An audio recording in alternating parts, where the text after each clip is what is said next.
Okay, so I've collected some wildflowers and I've brought with me a little scalpel thing to do the cutting. You can use your fingernails, but I just thought for the ease I'll bring it down.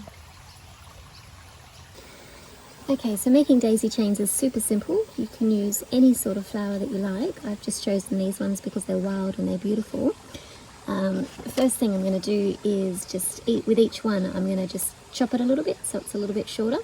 And then I'm going to you can either use your fingernail to press through, or you can just cut a little line straight down the middle of the stalk. So I'll show you when I've done that.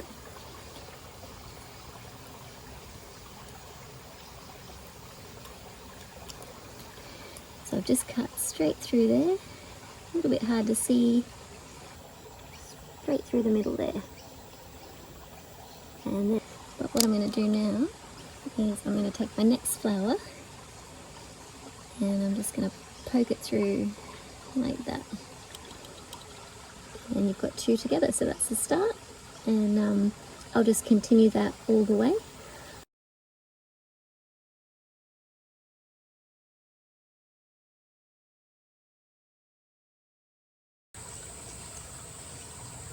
Okay, so when your daisy chain is long enough, what you need to do is you need to make a longer slit through this so that the whole head of the flower can fit through.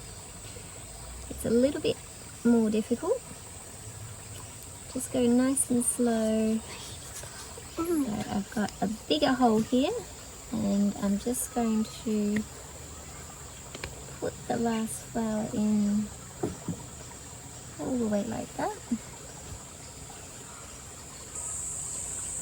Okay, so here it is, the finished daisy chain.